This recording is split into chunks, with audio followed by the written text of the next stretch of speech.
The landmark Constitutional Court ruling that revised the age of sexual consent from 16 to 18 years has been welcomed by child rights organizations in the face of increasing cases of child sexual exploitation.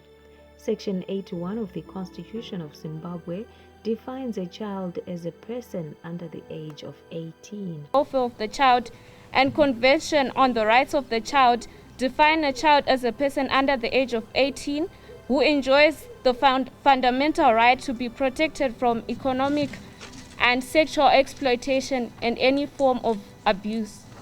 Interests are paramount in every matter concerning the child, and this vision is in line with the recommendations of the African Charter on the Rights and Welfare of the Child, which imposes on state parties, including Zimbabwe, an obligation to take all appropriate measures to eliminate harmful and cultural practices affecting the welfare, dignity, normal growth and development of the child. In light of this ruling, a press conference was held by Women's Coalition of Zimbabwe. The purpose of the press conference was to offer insights for the women's movement on the landmark Constitutional Court ruling on the age of sexual consent in Zimbabwe. I will start by giving a summary of the case that has led us to hold this press conference today. On Tuesday, the 24th of May 2022, the Constitutional Court raised the age of consent for sexual relations from 16 to 18. The ruling comes after an application by two young women, Loveness Mudzuru and Ruwimbo Tsopodzi, challenging the Customary Marriages Act when they were 19 and 18. Through their lawyer, Mr. Tendai Biti, the two submitted that setting the age of consent at 16 years violated Section 78 of the Constitution, and the Constitutional Court agreed. The court highlighted that the application that was set before the High Court previously was not brought primarily as an application alleging the violation of the fundamental rights and freedoms of children between the ages of 16 and 18. The main thrust of the application was to challenge the definition of child in the Impound Law as being unconstitutional. The court also highlighted the fact that the current law also failed to afford any protection cover from sexual exploitation as demanded by Section 81, subsection 1E of the Constitution to children between 18 and 18 and to children who were in child marriages. The ruling revising the age of sexual consent from 16 to 18 years has come as a relief, with stakeholders describing it as a step in the right direction in the fight against sexual exploitation of the girl child. So WICOS welcomes the recent ruling of the Constitutional Court of Zimbabwe, declaring the legal age of consent to sex to be 18 and not 16. Consequently, striking off any contrary provisions of the law. From time immemorial, women's rights advocates have reiterated the need to address the lacuna in the law regarding legal age of consent to marriage and legal age of consent to sexual intercourse by girls under the age of 18. Finally, the court has taken heed. Age kana yakabviswa kubva pa 16 ichienda pa 18. Inini zvandinofungawo semufundisi ndezvekuti ndinoona kufanika sechikamu chakaitwa kuti munhu ave mature, because ukatarisa pa 16 ne18 pane difference iripo. Difference yacho iyoyo inotobatsira pakukura kwemunhu nepfungwa nekuva munhu wekuti akuziva zvaanenge achiita. Saka that age it's very important. At the age of 18 a person knows what to do. Zimbabwe has a high rise in teenage pregnancy. The Constitutional Court ruling will ensure that children are not married off at a young age. These developments take place against a context where Zimbabwe ranks among countries with a huge teenage pregnancy problem in sub-Sahara Africa. And according to the UNFPA, has a high adolescent fertility rate of 108 per thousand among young women aged between 15 and 19 years. Reports have also indicated that between January 2021 and February 2021, nearly 5,000 teenage girls in Zimbabwe became pregnant, and about 1,000 entered early child marriages during the same period. We remind the Zimbabwean society that Section 81 of the Constitution of Zimbabwe, which is the supreme law of the land, defines a child as a person under the age of 18. It removes that vulnerability now. Number two, there's that widening of protection in terms of from 16 to 18. 18 will be the legal age of majority age, which is quite suitable for making decisions on their own. The previous age of sexual consent was contradictory to some of the country's laws, such as the age of legal majority.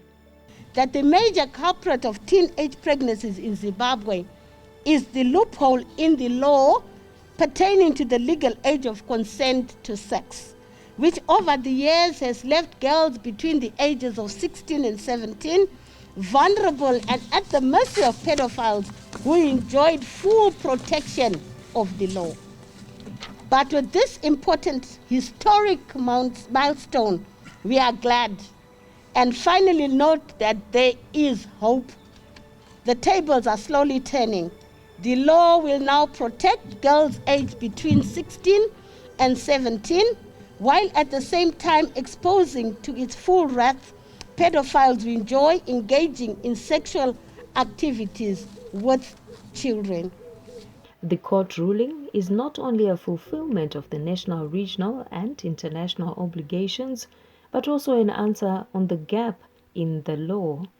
Without doubt, the court's ruling is not only a fulfillment of the national, regional, and international obligations, but also an answer to the gap in the law and the social-cultural context which seemingly condoned child pregnancies while prohibiting child marriages by allowing 16 and 17-year-olds to consent to sex, but not to marriage. The ruling is therefore welcome, as it sets the message clear that a child who cannot consent to marriage cannot consent to sex. By far, this ruling protects girls from sexual exploitation.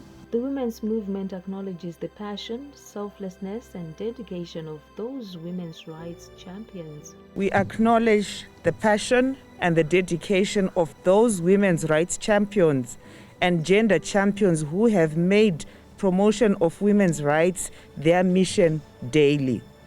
Whether by undertaking strategic litigation, as is in this case, calling on government to enact legal reforms, organizing or launching ambitious campaigns for the alignment of the legal age of consent to sex and the legal age of consent to marriage. This ruling puts girls and their interests at the heart of the law. This is a positive step and a step in the right direction. Whilst we celebrate this milestone, a lot still needs to be done regarding the country's legislative framework. What is left is amendment of Section 70 of the Criminal Law Codification and Reform Act to conform to the recent constitutional ruling and allow minimum mandatory sentences to be passed on sexual offenders. The implications of this recent Constitutional Court judgment is that Section 70 of the Criminal Law Codification and Reform Act is no longer part of our law, and it needs to be amended to also raise the age of consent to sexual intercourse from 16 years, which is the current position, to 18 years. One of the things that has been on the agenda for a long time is issues around mandatory sentencing for sexual offenses, because you find that even when we have laws, people have been getting community service for statutory rape, and this does not deter potential offenders. We firmly believe that a legislative environment which works for girls and children and vulnerable groups can change the world. As the women's movement, we celebrate this milestone and we acknowledge that a lot still needs to be done in regards to ensuring that the country's laws or legislative frameworks are able to fulfill this court judgment. In this regard, therefore, we call upon the following.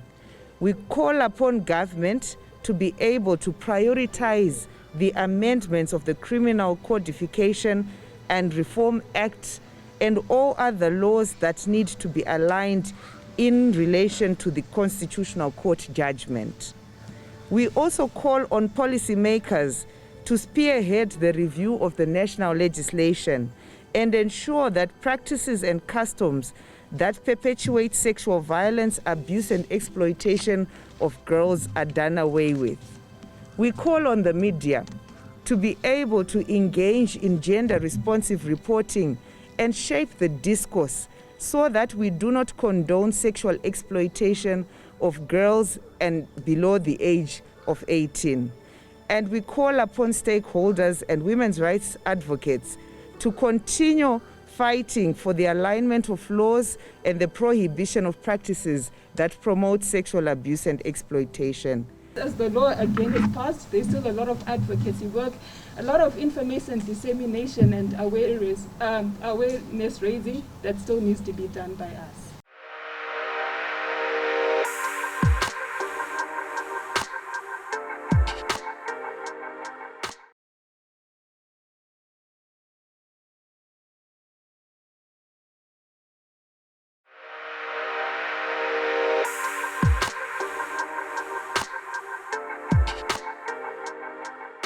A workshop on sexual reproductive health rights was held with the aim of sensitizing journalists on the correct way of reporting stories on gender-based violence and sexual reproductive health rights. We are having a workshop on sexual and reproductive health that we are having here.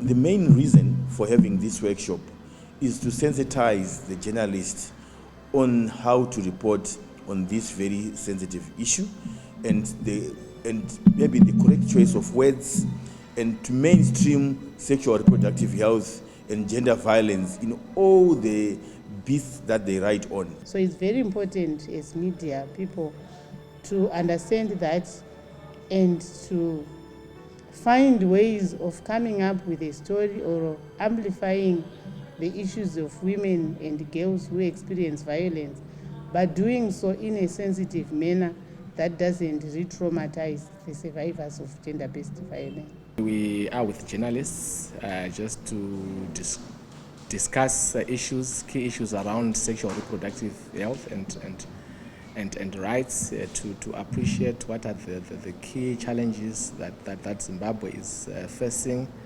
and also appreciate what we as UNFPA are doing to assist the government in tackling some of the key issues around sexual and reproductive health. We are having a discussion platform with members of the media because they play a critical role in ensuring that issues around maternal health, adolescent sexual and reproductive health, gender-based violence is brought about to the community for their awareness. Journalists have been encouraged to report GBV stories in a positive manner so that they do not inflict harm to the victims of GBV, but instead give hope. All of you have Twitter handles, and I know you all have, is it called Instagram and WhatsApp and everything else. But we would like to see a more positive side of the media houses. So this morning, I am very happy, not just saying thank you to the media for being present, but thank you to the media for engaging. And why do I say this? Because you are the first entry point into information. More often than not, the GBV story is not sexy enough to run, and more often than not pushed off the diary. in preference for maybe more political stories. So I think it's also critical that even the editors in the newsrooms also get this training so that they appreciate the tasks that are given to their journalists, and also help to support them to be able, to facilitate, the writing of those stories. I think we would say we've had a good workshop if we see the journalists writing more about issues around sexual and reproductive health and gender-based violence. That's one. But we are also hoping to see them tackle the contentious issues and give more detail. We've heard of issues such as fistula. It is the duty of journalists to bring out a balanced story which does not stigmatize and cause psychological harm to the victims of GBV. Yeah, one thing I've noted is journalists, they are mainly focused on getting a juicy story that will sell more papers. But what I want you to urge is, imagine if that was you being reported in that story. How would you want, and you have been violated, what issues would you want to be amplified in that story? 1 out of every 3 women have been facing some gender-based violence. And you can see in this room how many women are we. So even if I just count these 3, out of these 3, it means 1 has been affected, isn't it? That's how you should be seeing it as journalists, and not just seeing 36% have suffered gender-based violence. But think about it and say, it means if we are in this room and we are 15 women, it means at least 5 of us have faced some kind of. Remember, gender-based violence is physical, as I'm sure Verena must have said. It can be mental, it can be physical, it can be emotional. And very often as Africans, we don't see emotional gender-based violence as harmful, but it is very harmful. The journalists to be on the forefront, because they are the conveyors of information. They also shape the narrative. They also shape the language. They also shape the tone. So we want the journalists to be in the correct mode of reporting. Roughly about 1 in 3 women in Zimbabwe have experienced some form of gender-based violence. But the most prevalent type of gender-based violence is intimate partner violence, which is perpetrated by the spouses and partners, intimate partners of young women and men. And our latest reports from the mixed survey in 2019, we recorded about 49% of women, which is almost 50%, have experienced some form of physical violence from an intimate partner. And we also have emotional violence, we have sexual violence, where we are recording roughly more than 10,000 cases per year. But a lot of people, they don't report because of fear of victimization and secondary trauma from gender insensitive reporting by the media.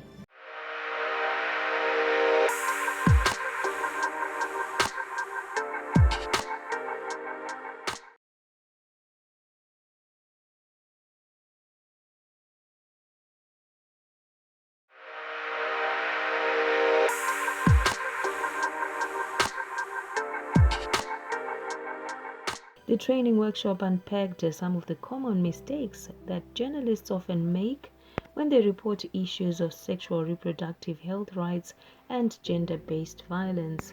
Tichitasa materms anenge aripo zvikuru sei patinoripota atifanirwe kunge tichidoma mazita emavictims, tofanira kunge tichivaprotecta, tofanira kunge tichipa confidentiality kune vanenge varipota nyaya dzavo. Hongu tofanira kunge tichitaura, but dzimweni dzenguva tinofanira kunge tichivachengetedza, nekuti pavanozonge vakuonekwa neveruzhinji vanenge vakuzonzi ndivo vaya vakadai, ndivo vaya vakadai. Saka ndinovimba kuti mukuripota kwedu kwachange takuita sevatapi venhau, ndezvimwe zvatichakwanisa kunge tichidzidza izvozvo tichizoita kuitira kuti tisazoexpose ma-victims. As journalists, you get exposed like Dr. Mpeta did yesterday, talking to you about SRH.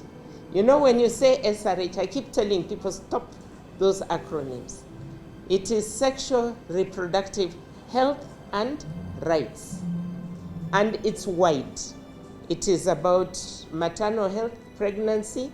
It is about adolescent pregnancies.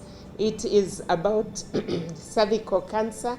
It's very critical for media houses to really invest in training around these issues and make sure that the knowledge that our journalists have in the newsroom is continually updated and they're in tune and in touch with the issues surrounding GBV and how to report on them.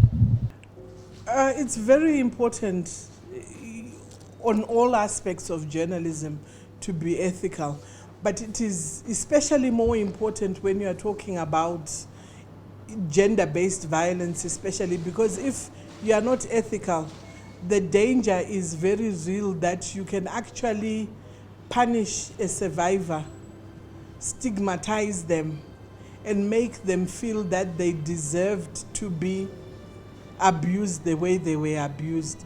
There is also the danger that once a survivor who's trying to get over the abuse by writing and mentioning their names or giving away their location, you can actually make them susceptible to further abuse. So journalists have to really think outside the box how to interview survivors of gender-based violence and how to present the issues so that they do not endanger these survivors or stigmatize them in the process. The media needs to be gender sensitive when reporting on cases of gender-based violence. The training workshop is therefore key in achieving this. I think it's critical that we train our journalists on issues to do with sexual health and reproductive health rights and GBV as well, because their duty is to inform, and they cannot inform their audiences if they themselves are not aware of the issues. It is critical for journalists to be able to interpret the data that they get out of these issues. We could talk of, when we talk about maternal deaths, for instance, and we talk about the number of women that die in a day due to that, the journalists should be able to interpret that data, break it down for their audiences to appreciate the gravity of the issues. Pano pa workshop yata tichidzidza maererano nenhau dzekuripota nyaya dze-sexual reproductive health pamwe chete ne-maternal health. Tichipa kutenda ukuru nekuti tadzidza zvakawanda. Pane mitemo inenge iripo inoiswa dzimwe nguva yamunogona kutadza kubata, mapolicies anoitwa nehurumende amunogona kudzidza achadzidza nhasi uno panapa kuti patinoripota nyaya dzedu dzine chekuita ne-sexual reproductive health tofanirwa kunge tichiripota zvakadini nemitemo inenge iripo. Mitemo inongovandudzwa, mitemo inoiswa nguva nenguva. Saka ndinoimba kuti zvichatibatsira mukubika zvirongwa zvedu kunefenyuro yedu.